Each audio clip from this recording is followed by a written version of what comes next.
Bindi. For me, the Upasana means is constant offering to divine.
There is a certain harmony and possibilities, and there is certain space is here around which allows and which uncertain love. I don't know how much I am responsible for that, but somehow we together managed to create some space which people feel comfortable with.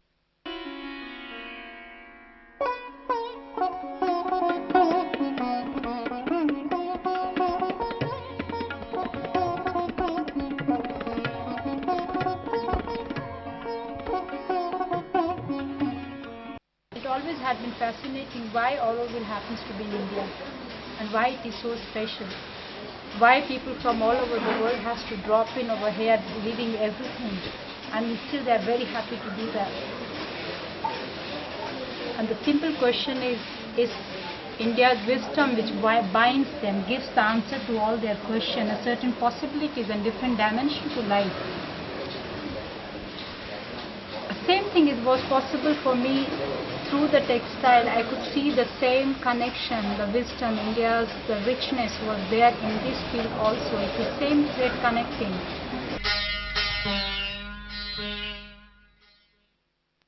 I feel that the beauty has very deeply connection with purity, and that even not has to come from the material, it has to come from the within, from the person who is doing that, and each of us who is involved in work. And unless the beauty we have it inside, you cannot manifest outside. Impossible. You reflect what you have inside in all the things you do it. And I don't design things when I'm not quiet. I wait for the moment when the mind and the body is in perfect harmony. Let me offer this thing to Mother. Let me offer this thing to Divine.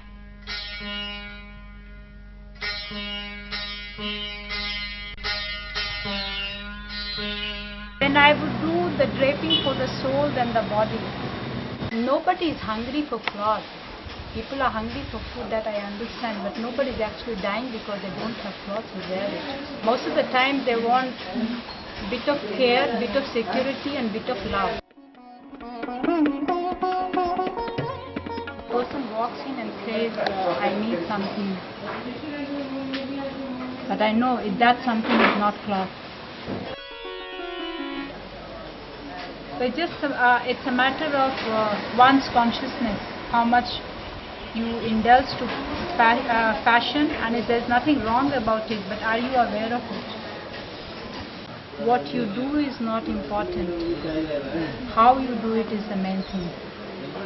And you could do anything. You could do gardening. It just happened I'm doing fashion design, but I could do anything at that moment.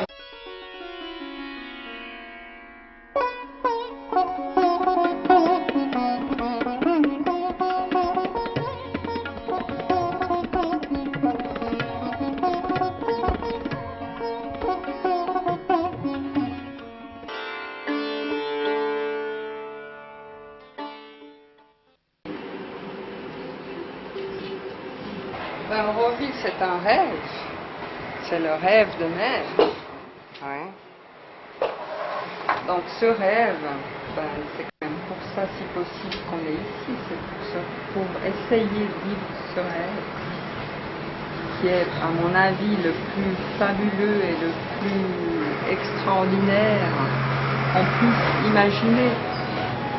Le fait qu'on est ici, effectivement, pour essayer d'aller peut-être plus en conscience dans les détails.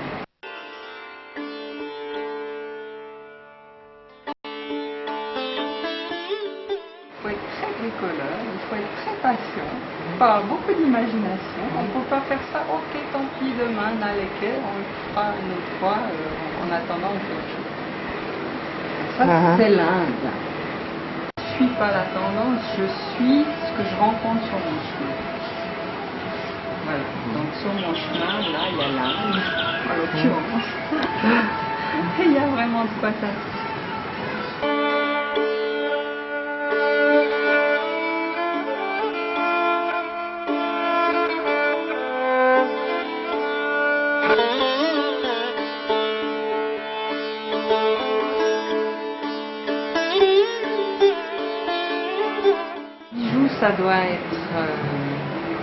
Ça doit être magique, sinon c'est pas un bijou. J'ai essayé de faire un bijou un peu magique avec le symbole de Me'achron qui sont quand même en tant que tel pas n'importe quelle forme abstraite qui veulent s'allumer quelque chose.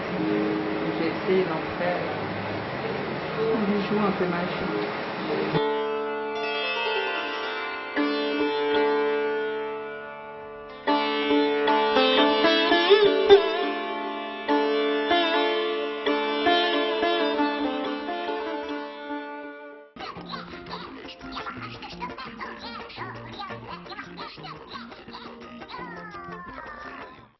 The indigo is not soluble in water. And then the humanity, maybe 6,000, 7,000, 10,000, 15,000, nobody knows. With proof is, around 4,500 years of sample of fabric making indigo, I mean, piece of fabric making indigo. And then the humanity, many years ago, by chance or whatever, discovering of the indigo, we cooking them for one day, and then after we put, and each pot 300 grams, or depend of what we want.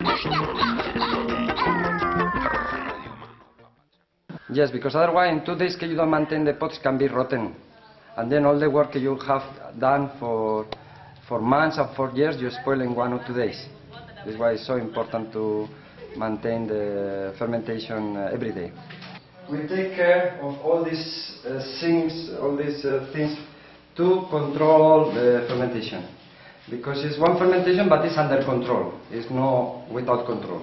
Stirring to checking the fermentation. We're stirring everything to check the pH, to check how it's going the fermentation. It's 3 days of fermentation, 4 days of work.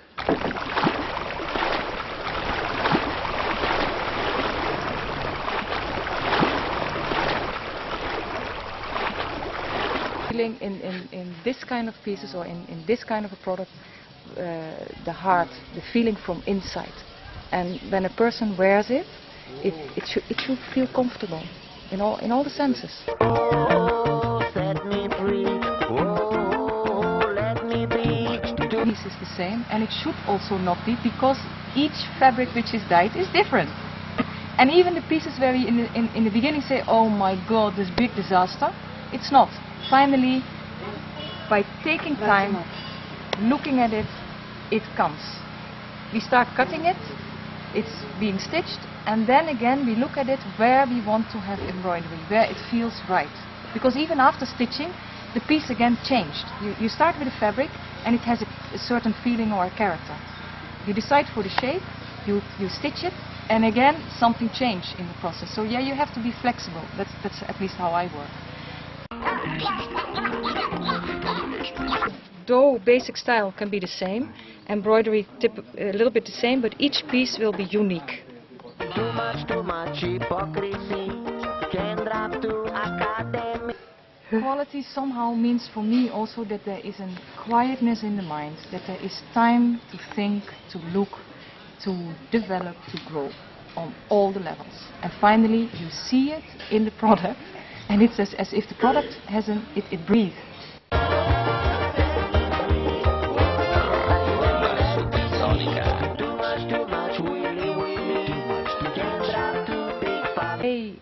Jesus is doing it. He works with this tradition which is from south of India, which is actually the only earth-friendly dyeing technique for indigo. And the fantastic part is that it's connected to South India, and Oroville is in South India, so everything comes together and it becomes even more strong. This is an incredible place. I think that's the only true expression.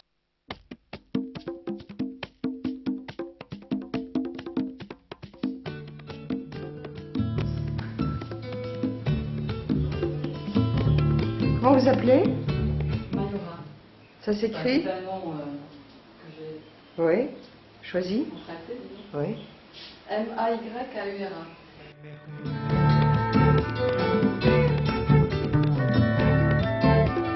Om Mani Padme Hum.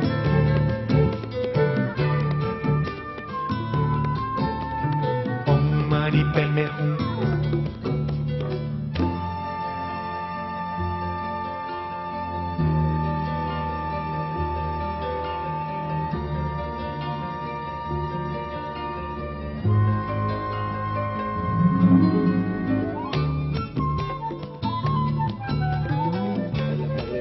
Il y a un livre sur l'art et il a une conception de l'art et de l'esthétique. Je trouve intéressant qu'il parle de le rôle de l'artiste dans la société, que ce n'est pas seulement confiné à l'art ou à l'esthétique, mais à l'élévation de la société, à l'élévation esthétique de la société. Alors l'artiste, il a un rôle dans la société que c'est pas seulement de faire de l'art, mais de travailler dans tous les domaines pour élever la société.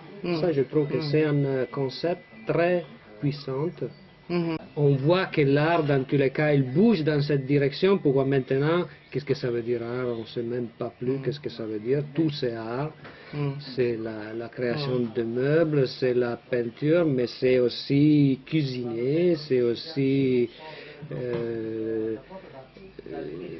exposer des tissus, je veux dire, l'art, il n'a plus de limites.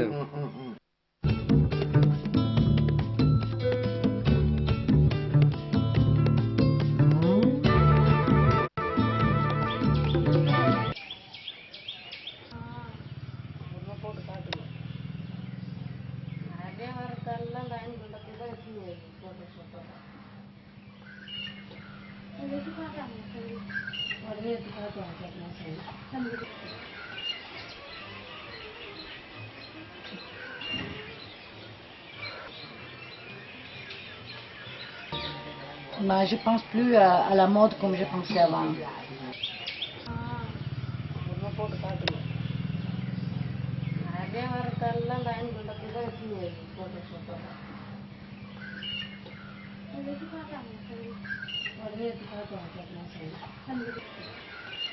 Moi je parle dans le tissu. Oui. Alors pour moi c'est un tissu que j'aime. Après tu fais une chose avec un bon tissu. Et le kimono par exemple. Pourquoi c'est beau? Pourquoi c'est la soie très belle, il a la bordure. Moi je fais le même kimono dans le tissu synthétique. On parle pas comme ça, tu vois. Oui. Il y a aussi la pièce doublée derrière pour ça quand tu as tout assis.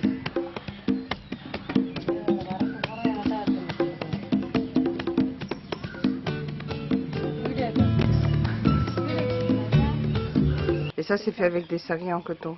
Ouais, ce sont des séries en coton, tout le temps différents parce qu'on ne les retrouve jamais les mêmes. On peut que faire un ou deux pantalons au maximum parce que tout le temps ils font des colorations différentes. Un grand héritage dans l'Inde qui va disparaître. Pourquoi s'ils n'ont pas d'aide, s'ils n'ont pas désordre, c'est qu'une personne il va acheter cette histoire, il va être tout mécanisé.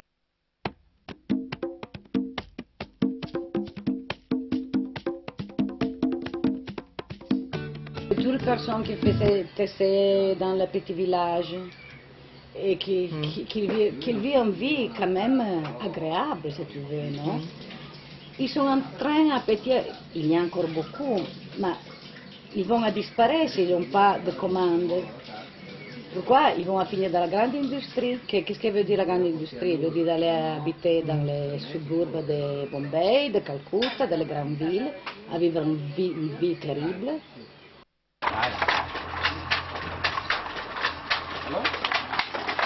Je dis, ce n'est pas un choix intellectuel, c'est un choix vraiment physique. Ou tu rentres dans les tissus, ou tu rentres. Le moteur, c'est pas l'argent. Souvent, tu crées pour créer et rien d'autre. Je travaille beaucoup et c'est pas que moi je travaille pas. Mais je cherche de m'amuser dans mon travail. Je passe une matinée à faire ça. Ah bon, moi je me suis amusée beaucoup. Et chaque pièce c'est unique.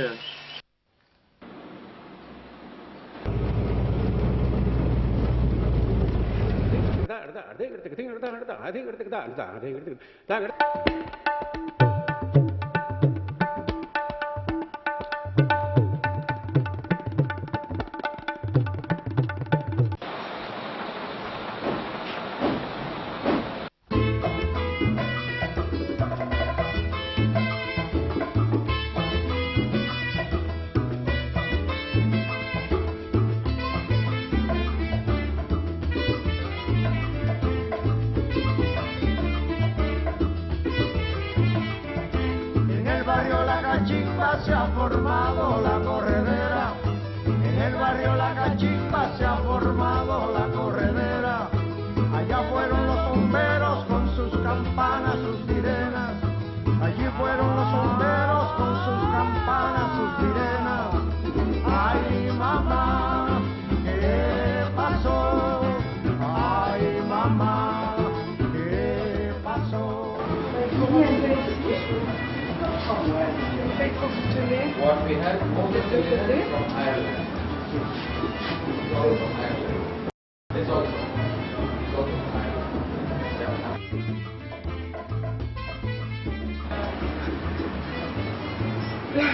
Dans un certain voyage, je me suis allée au nord et au sud. Mais c'est difficile de les situer.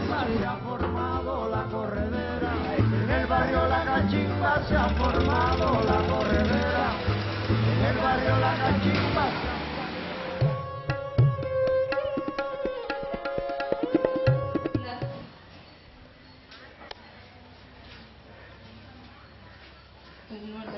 And those beads are handmade in exactly the same way as they did 2,000 years ago over there.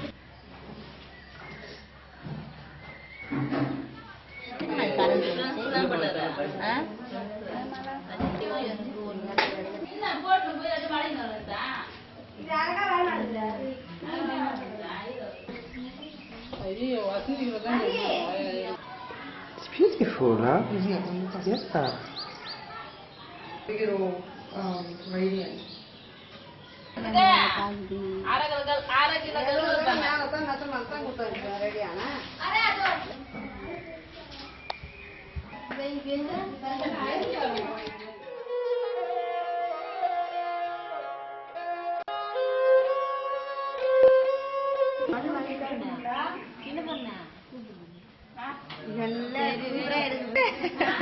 கைய வேற மூடுது சிரிக்கிறேன் நான் வந்து பாரு என் கூட வருது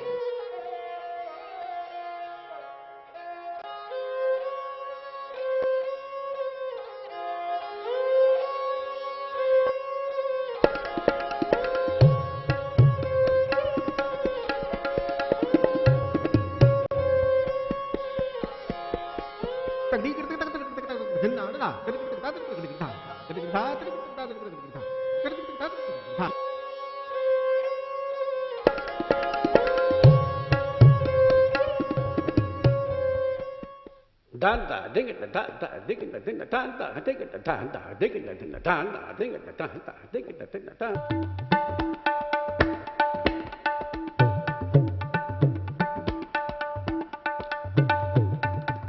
le plus grand atelier de peinture sur soie de l'Inde. Et probablement du monde, probablement. Hein? Oui. Probablement unique dans son genre. Pourquoi? C'est qu'on peut faire des milliers de pièces, tout à la main et tout exactement pareil. Ça c'est un défi, difficile à relever. On peut faire 2000, 3000, 5000, 6000 chemises, elles sont toutes exactement pareilles, point de vue graphique. Ça c'est un pigment qui vient de Suisse, complètement, c'est pas naturel, mais c'est ce qu'on appelle éco-friendly. Ça veut dire que c'est des pigments qui ne dérangent pas la nature. Le dessin qu'on voit va laisser passer l'encre de l'autre côté et comme ça le dessin sera imprimé. On a besoin de trois fois plus de bâtiments. Donc avec les tables tournantes, si on peut dire, on économise le bâtiment. Voilà. Donc on imprime ici, hop, et après on imprime là pendant 7 ans, ça sèche. Puis ça passe à la peinture. Cette pièce de soie, c'est exactement ce qu'il faut pour une chemise, à l'occurrence 1,85 m. On a l'impression que c'est n'importe quoi, mais en vérité, toutes les chemises, toutes,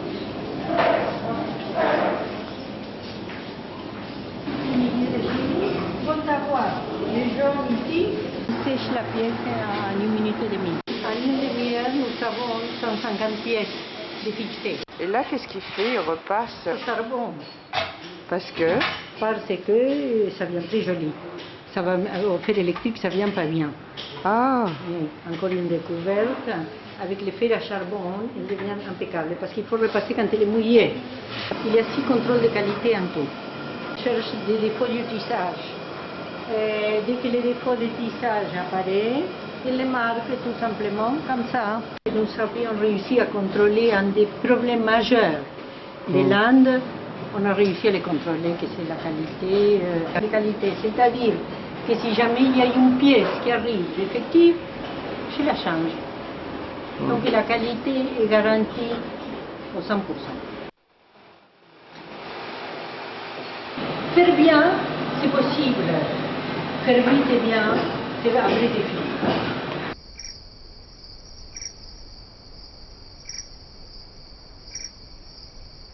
Je viens d'Argentine, je suis arrivée là, ça fait 22 ans que je suis ici à Roville, et il n'y avait absolument rien. Ouais. Absolument rien, il y avait un petit shed pour les vaches.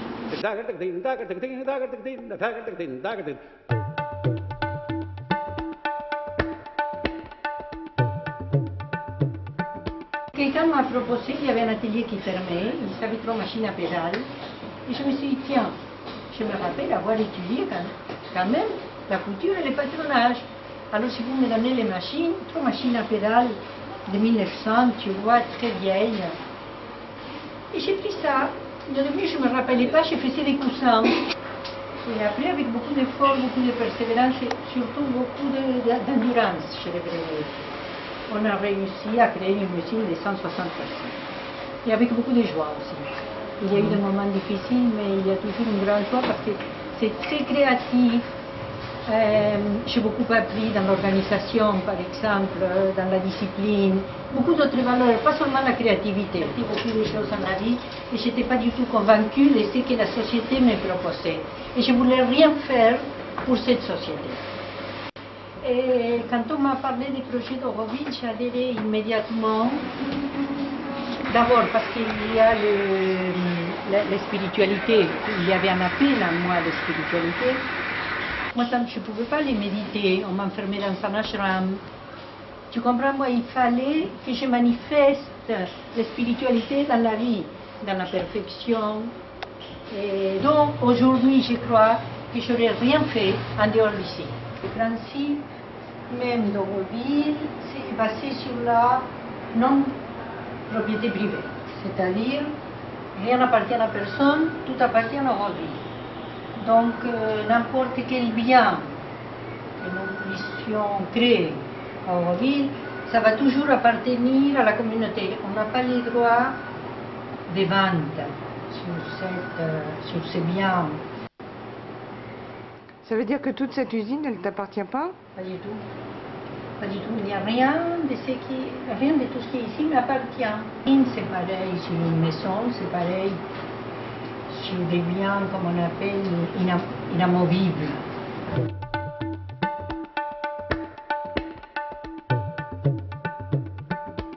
C'est un concept qui change beaucoup, beaucoup. Par exemple, dans les affaires, je peux dire que ce concept m'a permis de ne pas m'axer complètement sur le profit, mais de donner une très grande importance, par exemple, à la qualité, à l'organisation, à l'esthétique, à l'architecture.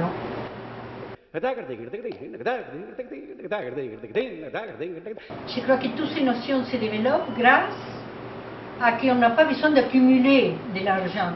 L'argent, il est tout de suite réinvesti dans l'harmonie, dans l'équipement, dans la construction.